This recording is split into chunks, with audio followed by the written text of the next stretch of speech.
10 साल, 219 महीने, 3285 दिन और अनगिनत रातें। एक शिकार जारी था। शिकार था दुनिया का सबसे खतरनाक इंसान और शिकारी सबसे ताकतवर सेना। और फिर एक रात अंधेरे में उड़ते 2 हेलीकॉप्टर एक ऐसे घर की ओर बढ़े जहां इतिहास बदलने वाला था। दोस्तों, आज हम आपको ले चलेंगे दुनिया के सबसे सीक्रेट ऑपरेशन में, जहां कोई फाइटर जेट नहीं, कोई टैंक नहीं, बस 23 खामोश परछाइयां और मौत जितनी ठंडी योजना। यह है उस आखिरी रात की कहानी जब अमेरिका ने अपने जख्मों का बदला लिया और 9/11 का गुनहगार ओसामा बिन लादेन अपनी मौत से मिला। ये कहानी है जासूसी, साहस और उन सेकंड्स की जिसने पूरी दुनिया का नक्शा बदल दिया। 11 सितंबर 2001 सुबह का वक्त था। न्यूयॉर्क अपने रोल्स के शोर में डूबा हुआ था। तभी आसमान से आती 2 विशालकाय जहाजों जैसी परछाइयां वर्ल्ड ट्रेड सेंटर की ऊंची ऊंची इमारतों से टकराईं। कुछ ही मिनटों में धुआं, चीखें और मलबा चारों ओर फैल गया। ये सिर्फ अमेरिका पर हमला नहीं था, ये पूरी दुनिया को दहला देने वाली चुनौती थी। इस हमले के पीछे एक नाम सामने आया, ओसामा बिन लादेन। अमेरिकी राष्ट्रपति ने उसी दिन ऐलान कर दिया कि हम इस आदमी को जिंदा या मुर्दा पकड़ेंगे। इसके बाद अफगानिस्तान में युद्ध छिड़ा, तालिबान को हटाया गया, गुफाओं में खोजबीन हुई, लेकिन ओसामा जैसे जमीन निगल गई या आसमान खा गया। साल गुजरते गए, लेकिन CIA के एजेंट हार मानने वालों में नहीं थे। वो उसके हर सुराग के पीछे लगे रहे। और फिर 2007 में किस्मत ने एक हल्की सी खिड़की खोली। CIA को एक नाम मिला, अबू अहमद अल कुवैती। ये नाम किसी किताब या इंटरनेट पर नहीं था, बल्कि CIA की फाइलों में सालों से पड़ा था। कहा जाता था कि ये आदमी ओसामा का भरोसेमंद कुरियर है। अगर ओसामा दुनिया से जुड़ता है तो शायद सिर्फ इसी के जरिए। कई महीनों की छुपी जासूसी के बाद 2010 में CIA ने इस कुरियर को पाकिस्तान के एबटाबाद में फॉलो किया और फिर उन्होंने देखा एक अजीब सा घर। 18 फीट ऊंची दीवारें, ऊपर कंटीले तार, न खिड़कियों पे खुला नजारा, न कोई इंटरनेट। अंदर रहने वाले लोग कभी बाहर नहीं आते। और सबसे दिलचस्प, एक लंबा, दुबला, सफेद दाढ़ी वाला आदमी जो हमेशा बालकनी में टहलता, लेकिन कभी दुनिया से बात नहीं करता।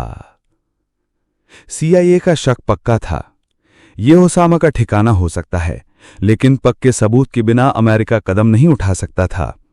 बराक ओबामा के सामने CIA डायरेक्टर लियोन पानेटा ने पूरा मामला रखा।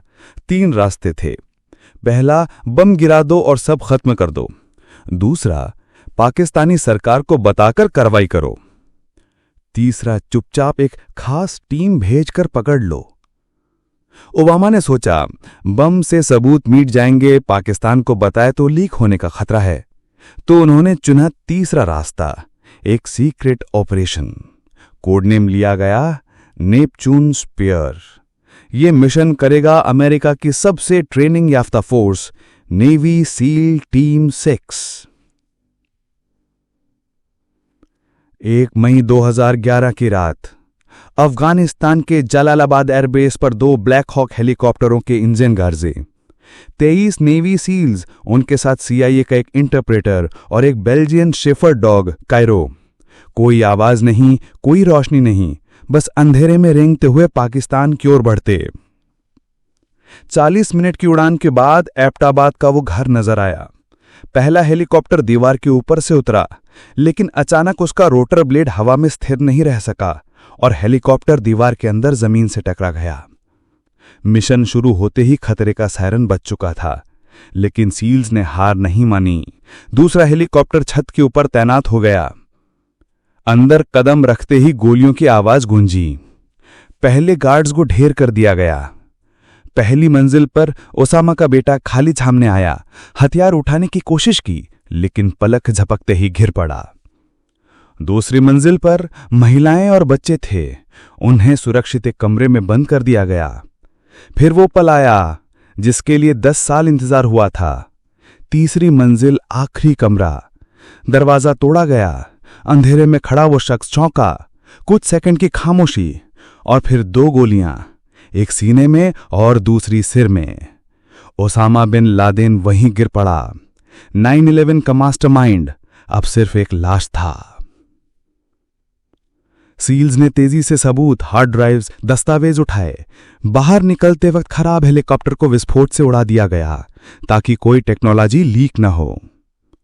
बाकी टीम दूसरे हेलीकॉप्टर में बैठकर अफगानिस्तान लौट आई। अगले ही दिन ओसामा की लाश को समुद्र में दफना दिया गया। कोई कब्र नहीं, कोई निशान नहीं, ताकि ये जगह आतंकवादियों के लिए तीर्थ स्थल न बने।